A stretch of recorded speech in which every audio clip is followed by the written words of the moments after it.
ജോലി വാഗ്ദാനം ചെയ്ത് കോടികളുടെ തട്ടിപ്പ് നടത്തിയെന്ന് പരാതി.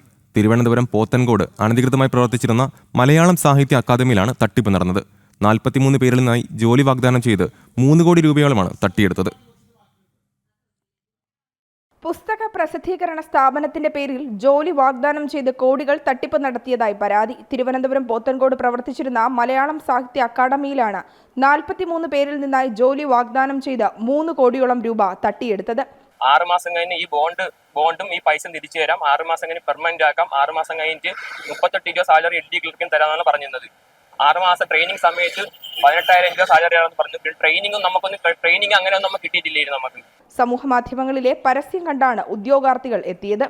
6 മാസത്തെ പരിശീലന കാലയളവിലെ ബോണ്ടായി 3 ലക്ഷം രൂപ മുതൽ 5 ലക്ഷം രൂപ വരെ ഉദ്യോഗാർത്ഥികൾ നൽകി. നമ്മുടെ മലയാള സാഹിത്യ അക്കാദമി എന്ന് പറഞ്ഞ സ്ഥാപനത്തിൽ ജോലി ചെയ്ത് വരികയാണ്. അപ്പോൾ ഞങ്ങളിവിടെ ജോലിക്ക് കയറിയ സമയത്ത് ഞങ്ങളുടെ കയ്യിൽ നിന്ന് സെക്യൂരിറ്റി ഡെപ്പോസിറ്റ് എന്ന് പറഞ്ഞാൽ 5 ലക്ഷം രൂപ നമ്മുടെ കയ്യിൽ നിന്ന് മേടിച്ചായിരുന്നു.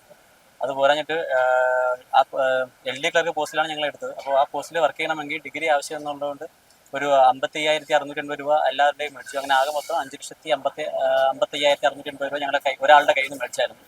അങ്ങനെ ഇവിടെ ഏകദേശം ഒരു 53ഓളം സ്റ്റാഫോട് വർക്ക് ചെയ്യുന്നുണ്ട്. തട്ടിപ്പ് പുറത്തായതോടെ ഉടമകളായ ദമ്പതികൾ ഒളിവിൽ പോയി.